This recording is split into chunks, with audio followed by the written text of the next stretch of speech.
Hola, ¿cómo están? ¿Qué tal? Mi nombre es Brian Mariños, yo soy nutricionista clínico y hoy vamos a hablar un poco de la nutrición clínica en el síndrome luego del cuidado intensivo o post-cuidado intensivo. Este es nuestro decimotercer conversatorio y para esto hemos tenido el bien de invitar a un experto en el tema, quien es Guillem Duprat de Brasil. ¿Cómo estás, Guillem? ¿Cómo te va? Hola, voy muy bien. ¿Y ustedes qué tal?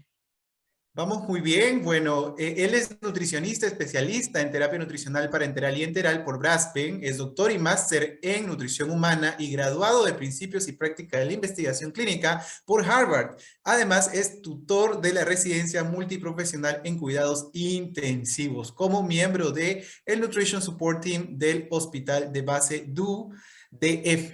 ¿Sí? Muy bien. Sí, Guillermo, de verdad que es un lujo tenerte en este conversatorio. Sé de tu experiencia y sobre todo de también el performance que tienes a nivel de Brasil. ¿Te parece si iniciamos de lleno con las preguntas que por ahí te tenemos ya preparadas? ¿Sí? claro, claro. Sí, más de nada decir que para mí también es un placer estar con ustedes y participar de esta charla muy buena. Ok, muchas gracias. ¿Cuál es el rol de nutricionista clínico en la rehabilitación luego del cuidado intensivo? Me preguntas en el momento más agudo, ¿no? En el primer instante. ¿Ahí? Luego del Ya. cuidado intensivo, es decir, ya cuando el paciente sale de la unidad de cuidado intensivo. Ah, ok. Ujú. Pues bien, todo este plan se empieza cuando el paciente llega en la unidad de cuidados intensivos, en el primer día. Pero para que el paciente logre salir en este último momento, tenemos que pasar por todo este plan y lo que veo que es muy importante, siempre prezar por el registro de todas las informaciones desde el primer día, donde se hace el cribado nutricional, la avaliación nutricional para hacer un diagnóstico nutricional preciso, porque pienso que los más desnutridos pueden necesitar de un aporte más grande de calorías y proteínas y también un trabajo con toda la equipe multiprofesional. Pero cuando ya se va, tenemos o que hacemos también en nuestra unidad de cuidados intensivos, es hablar con la unidad de cuidados menos complejos, la unidad que va a recibir el paciente, para que podamos pasar todo el histórico que el paciente tuve con nosotros. Creo que la mayor parte de los pacientes cursos con pérdida de peso, que mucho de eso son músculos, también pierden grasa, pero tenemos que se atentar al registro de eso, de cuánto fue la pérdida. Tenemos que también pasar el conocimiento de cuál dieta el paciente está más adherido para que en este paso, el paso que sigue, las personas no empiecen todo el trabajo del cero. Tienen que llevar en cuenta lo que pasó en la unidad de cuidados intensivos y además seguir el plan. Es claro que podemos también pensar que ya en este momento la mayor parte de los pacientes ya no están más en ventilación mecánica, entonces necesitan de un aporte de suplementos bioral, además de la alimentación regular. Entonces, el nutricionista tiene que seguir con el seguimiento diario, no dejar para a cada 3 días voy a ver cómo está el paciente, cómo sigue sus comidas, porque ese es un momento único que se puede enfocar en la rehabilitación. Claro que individualizar, pero ya ahí el paciente no está más tan así grave, entonces ya está en esta fase que puede recibir más calorías, proteínas, y además del estímulo de fisioterapia, por ejemplo, pero se puede decir eso de toda la equipe multiprofesional.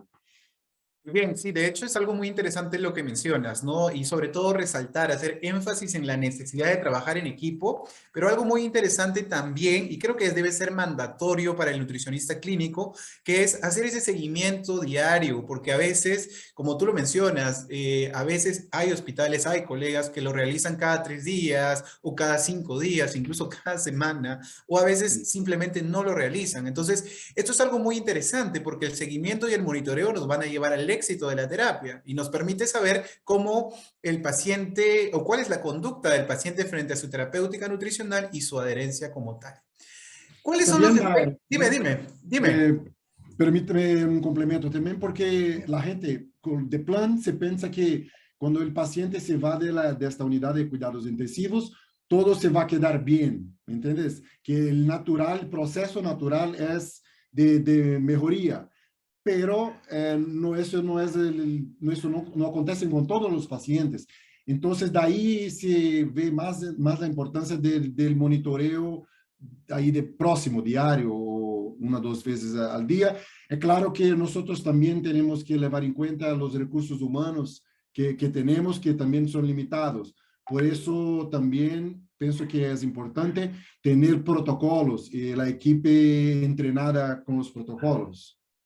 Sí, muy bien, y eso es algo totalmente cierto porque ya si bajamos al llano o sea, es decir, de la teoría nos pasamos a la práctica clínica, nos damos cuenta de que puede haber mucha información, pero a veces el nutricionista clínico es un profesional que a veces es un lujo para un hospital, es decir, que somos digamos, eh, un conjunto profesional que es bastante reducido en número, a veces, esto va a depender de la naturaleza de cada Sí, hospital, y que no todos los hospitales, digamos, realmente envían nutricionistas a las unidades de cuidado intensivo o se mantiene una rotación diaria de 12 horas del nutricionista en el cuidado intensivo. Y esto es algo importante que debemos implementar o también generar necesidad. claro. Guillermo, ¿cuáles son los efectos que tiene la patología crítica en el estado nutricional y metabólico de estos sujetos? Es muy importante la pregunta. Creo que lo que más acomete el paciente de nuestro punto de vista es la pérdida de peso, pérdida muscularia, pero también tenemos que llevar en cuenta la resistencia a insulina, aspectos metabólicos, ¿no? O también la pérdida de función renal. Algunos pacientes desarrollan la insuficiencia renal aguda y no consiguen salir de hemodiálisis en este primer momento. Entonces, tenemos eso, pero lo que también quiero decir que es importante, aspectos psicológicos, también de calidad de vida. Las personas no consiguen más hacer estas actividades cotidianas, como que peinar el pelo, arrumar el zapato, poner sus ropas, caminar. Entonces, es un impacto muy grande para actividades que todos ya hacían regulares. Entonces, tenemos que aprender todo esto de nuevo. Esto cuesta tanto para la persona como para la familia, para la red de cuidado que tiene este paciente. Entonces, acá hablamos, sí, de problemas metabólicos, de más, además de eso, de una situación compleja, porque envolve actividades que para nosotros eran sencillas y que ya no son más, y que pone a la persona muy limitada para el básico. Además, a veces ni el básico se puede hacer solo. Entonces, tenemos sí cuestiones metabólicas, problemas asociados a la enfermedad que el paciente tenía, pero también estos aspectos de calidad de vida que se pierden y que es lo más importante recuperarlos, ¿no? Porque también tenemos que pensar no en sobrevivientes de la unidad de cuidados intensivos, pero una persona que tiene toda una vida para llevar, ¿no? Para tener. Claro que sí, es bastante, creo yo, lo necesario recordar que si bien es cierto, esta enfermedad genera una alteración muy grave en el estado nutricional, pero yo creo que hay que resaltar también que a veces como nutricionistas, como profesionales encargados de la nutrición, digamos, nos centramos mucho en el cálculo, en la parte cuantitativa y cualitativa de la nutrición a veces, y nos olvidamos de que este paciente pueda tener alteraciones metabólicas, hormonales, que son rezagos de esta enfermedad y que no permiten que estos nutrientes que nosotros vamos a proporcionar por la nutrición puedan ser utilizados de manera, no sé, regular. Y esto obviamente entorpece más aún la recuperación del paciente. Entonces, yo creo que hay que ahí darle una pincelada a lo que tú mencionas. Algo muy importante es que tanto el monitoreo me va a permitir conocer más al paciente, pero también entender que la nutrición puede hacer algo para mejorar la calidad de vida de estos sujetos. Personas que antes, como tú mencionas, ¿no? Podían peinarse y ahora no pueden hacerlo, podrían barrer y ahora no lo pueden hacer de la misma Igual manera. también comer. Comer, claro que sí. Comer. Entonces, esto realmente ya denota una responsabilidad ulterior, ¿no? O sea, mucho más grande, la cual tenemos que tomar, digamos, tomar en cuenta de que depende de nosotros, de los profesionales, para que este paciente pueda mejorar. Y como justo lo mencionas, ya cuando pase a domicilio, también es parte de nuestra responsabilidad educar a los familiares, porque a las finales los familiares son los que van a mimetizar el trabajo de nosotros, ¿no? En el hospital. ¿Tú qué opinas? Y el periodo que tienen los familiares para mimetizar eso es muy corto. Entonces tenemos que sí que llevar en cuenta esto en los últimos días del paciente en los hospitales y además tener protocolos para enseñarla a los familiares, ¿no? Me olvidé de hablar otro punto, que es la disfagia que tiene esos pacientes después de pasar mucho tiempo por la ventilación mecánica. Entonces, también comer para algunos pacientes no es más seguro. Entonces tenemos que también trabajar con fonoaudiólogos y también tener alimentos con la consistencia artificial o alimentos mejorados, ¿no? Para estos pacientes, con más proteína, con alimentos, por ejemplo, pastosos que también sean proteicos, Sí. Sé que que es existen como difícil. unas cremas, ¿no? Que son altas en proteínas, bajas en electrolitos y altas en Sí. energía. Sí, sí he podido observarlas en praxis, pero sí, claro, o sea, de hecho, lo gracioso es que los familiares tienen tan corto tiempo para aprender algo que nosotros vemos diariamente y que muchas veces no nos ponemos o no tenemos la empatía y tampoco no sabemos conducir esta información que nosotros tenemos hacia el familiar y creamos también un síndrome de ansiedad en el familiar, ¿no? Que a la larga también podría entorpecer la terapia en general. Y muchas veces el profesional no se da cuenta que sí nosotros tenemos que enseñar eso a los familiares. Ujú. Es parte del tratamiento, porque si él no aprende con nosotros, ¿de dónde va a venir la información? Porque Sí, la gente piensa, yo no voy a hacer eso porque no es mi rol acá, ¿entendés? Yo trabajo con otro, no enseño nada. claro. Entonces, tenemos que llevar en cuenta eso. Y algo tan clave como eso, pero no sé si tú te das cuenta, pero los profesionales de cuidado intensivo no tienen un buen rapport con los familiares, porque de hecho, uno que trabaja en cuidado intensivo no necesariamente todos los días estás hablando con el paciente, entonces se pierde un poco de esa destreza de comunicar, ¿sí? De manera, digamos, entendible para el paciente y de manera efectiva. Y esto es algo bastante, digamos, es como un reto, ¿no? Que tenemos que nosotros tomar en cuenta, pero Claro. sí es necesario empezar, por ejemplo, como nosotros lo hacíamos en el hospital, empezar, si es que el paciente, por ejemplo, se va a ir con una nutrición enteral y va a utilizar bolos en casa y no puede utilizar una bomba, comenzar a entrenar al familiar desde momentos o días antes que el paciente se vaya del hospital, ¿no? Para que el paciente, el familiar también pueda entender cómo es todo este proceso y lo pueda poner en práctica.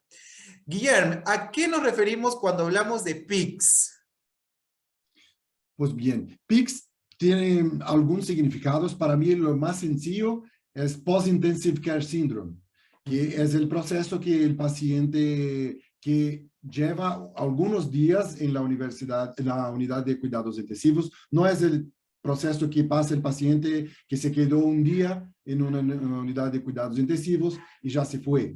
Más o menos, Gentile, uno de los autores que trabaja con eso, dice que los pacientes que son esos pacientes PICS son los que pasan más de 10 días en las unidades de cuidados intensivos, los que pierden por lo menos 10% de su peso, los que llevan la proteína reactiva C más que 150 miligramos de por medio, también los que tienen bajos leucócitos, pero muy bajos o entonces muy altos en un periodo de tiempo. También los que son desnutridos. Desnutridos ahí los miden por la taja de creatinina altura, que es un medidor objetivo de la desnutrición. Y también los pacientes que cursan con la disminución de la albumina sérica. Entonces, esos son datos objetivos para reconocer los pacientes que se quedan ahí por un cierto periodo, por más de 10 días, y tienen este proceso inflamatorio. El proceso inflamatorio este que es muy fuerte y que está asociado con catabolismo y que Bien, genera pérdida de función. ¿tú crees que COVID ha aumentado el porcentaje de pacientes con PICS? Sí, porque el COVID presuponen para la menor parte de los pacientes que son contaminados con COVID van a una unidad de cuidados intensivos, pero los que llegan ahí sí quedan mucho tiempo y se quedan ahí con sedativos de grande, mucho tiempo muy sedados, también con problemas gastrointestinales, disglicemias, utilizando bloqueadores neuromusculares. Entonces, es un proceso que está asociado con inflamación. E inflamación también, además, pulmonaria. Entonces, la PICS sí es parte de la rehabilitación de este paciente más grave con COVID.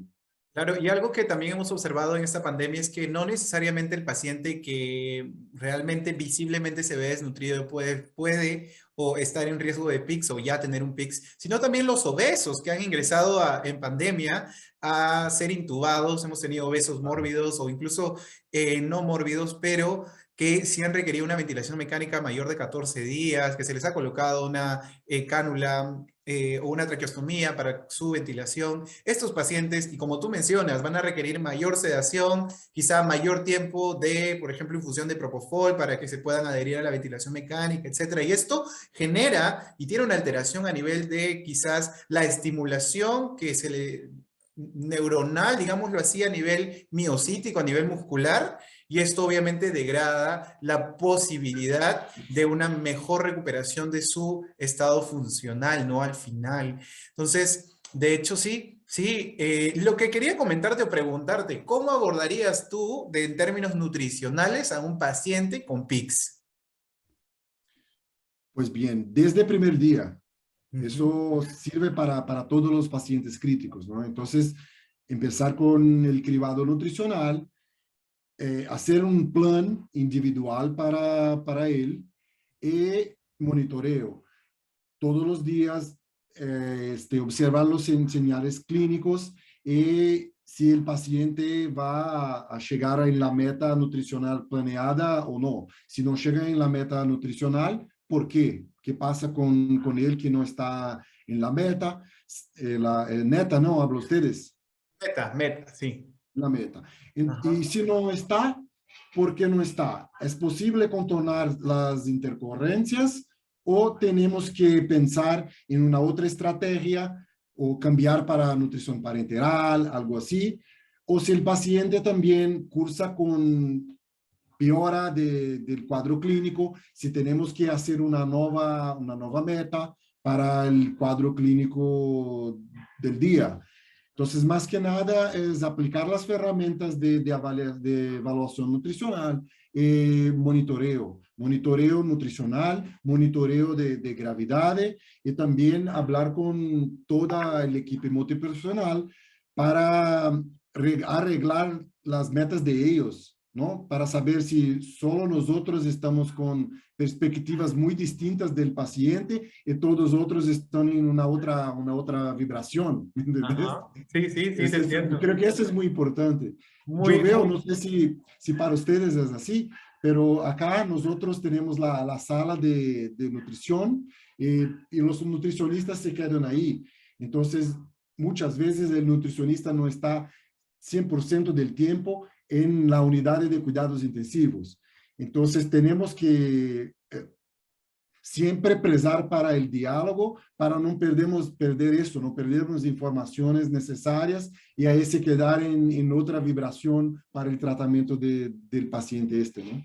Sí, sí, esto es muy importante. Aquí he de resaltar dos puntos claves. Uno de ellos es que de lo que mencionas es, ok, hacer el monitoreo y ver si el paciente cubre o no cubre. Ahora, no es solamente eso, sino saber por qué diantres el paciente no está cubriendo. ¿Qué sucede? ¿Es un proceso administrativo o es, por ejemplo, otro profesional que le suspendió la nutrición enteral o es porque tuvo un procedimiento que realmente no requería una suspensión de la nutrición, pero se suspendió? Entonces, esto nos permite observar puntos críticos para poder solucionar, ¿no? Nosotros, por Claro. ejemplo, en nuestra práctica, lo que hacíamos era, si por ejemplo yo verificaba que tal punto era, por ejemplo, enfermería, porque el paciente tenía un residuo gástrico no tan alto, pero lo suspendían de todas maneras la nutrición enteral, o a la primera diarrea ya le suspendían la nutrición enteral, lo que hacíamos es luego, con todo el equipo de enfermería, nos reuníamos en la noche con un Zoom, a través de un Zoom como ahorita, y comenzábamos a disertar y a resolver ciertos problemas, porque es algo muy importante lo que mencionas, es trabajar en equipo y recordar de que no todos tenemos la misma experiencia y no todos tenemos la misma formación en nutrición. Y lo segundo que mencionabas también, y creo yo que es clave, es la comunicación efectiva que debe tener el equipo, porque tú, de hecho, lo mencionas, ¿no? Es que a veces nosotros pensamos en A y ellos están pensando en Z, ¿no? Entonces, ahí, por ejemplo, en la praxis, nosotros tanto en la visita se comunica, pero también en la historia clínica nosotros también podemos tomar como una fuente de comunicación. Sin embargo, no todo lo que se encuentra en la historia clínica o no todo se registra necesariamente en la historia clínica en el momento que Debería, nosotros. debería. Debería, pero no Sí, todo se registra en la historia clínica en el momento que nosotros sí, obviamente necesitamos la información. Entonces sí es muy importante esto porque creo yo que en el soporte nutricional siempre hay que tener dos dedos de frente, ¿no? Si el paciente ya no se va a beneficiar de ese soporte nutricional, sabemos que tiene un pronóstico de vida bastante sombrío en las próximas horas, probablemente ya pensar en mantener una nutrición enteral o una nutrición parenteral, pues no vaya a ser factible y sí, positivo para el paciente, ¿no? Muy claro. bien. Y nuestra última pregunta, Guillermo, es ¿qué recomendaciones prácticas brindarías al colectivo nutricionista clínico para un tratamiento de calidad en el PICS? A ver, voy a hacer un resumen de todo que hablamos aquí porque pienso que este es un momento necesario para eso. Entonces tenemos que siempre, el primer momento, tener cuenta que no es la nutrición el más importante. Cuando llega el paciente en una unidad de cuidados intensivos, él está por morir o sobrevivir. Entonces tenemos que esperar, conocer sí el paciente desde el primer instante, pero hacer un monitoreo de gravedad, estabilidad hemodinámica para saber cuándo empezar la nutrición precoz.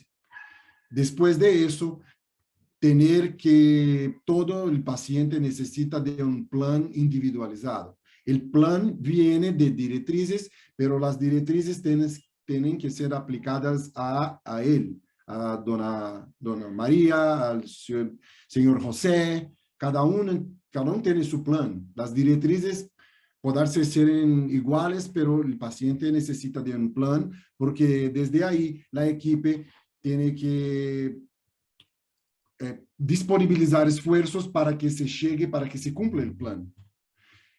El plan debe ser monitoreado diario y después también con sus metas semanales, sus metas de medio y largo plazo. Porque tenemos, además del objetivo del paciente, mañana es recibir lo que fue prescrito, pero después, en un ciclo de reevaluación nutricional, tenemos que pensar si las metas para ese ciclo fueron atingidas, si el paciente, cómo se comportó con lo que recibió de terapia nutricional, y también si este plan es suficiente para el paciente o tenemos que pensar en otras posibilidades. Entonces, es importante hacer cribado, valoración nutricional y monitoreo, y también hablar con la equipe multiprofesional sobre las metas que la nutrición tienen para el paciente, y también de recibir información de los otros con también detalles de las metas y cuál es el real pronóstico, cuál es el outcome que este paciente, que es posible atingir con este paciente, porque ahí tenemos metas más reales, ¿no? Pues, y también trabajar con protocolos y siempre utilizar las directrices más actuales para cada situación. Digamos, qué sustancial lo que mencionas, ¿no? Este resumen tan quizá necesario que a veces debemos recordar y que a veces los gestores no lo toman en cuenta como tal.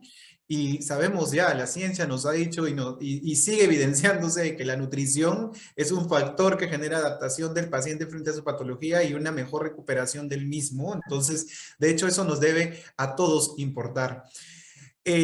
Muchísimas gracias, Guillermo, por tu participación hoy. De verdad que el conversatorio ha estado muy bueno y sobre todo un plus, un valor agregado, que estás haciendo un esfuerzo con el tema del lenguaje español. Pero muy bien, se te ha escuchado muy bien, así que no hay ningún problema. ¿Cómo te has sentido tú? Muy bien, muy confortable. Gracias, Brian. Hacía un tiempo ya, un ratito que no hablaba español, pero tú me ayudaste mucho. Gracias por la invitación. Siempre que necesite, estamos ahí. Muy bien, Dale. Guillermo. Más bien lo que sí quiero resaltar es que yo realmente me doy cuenta de que muchos de los procedimientos que ustedes realizan, nosotros también los realizamos aquí, así que podemos generar cambio e intercambio de información. Y eso es algo muy bueno, generar estos canales que ayudan a enriquecer tanto de ida y de regreso el aporte nutricional que nosotros podamos brindar. También, obviamente, cuenta con nosotros. Un abrazo muy grande, cuídate mucho y nos vemos hasta la siguiente ocasión. Dale, gracias. Chao, hasta luego.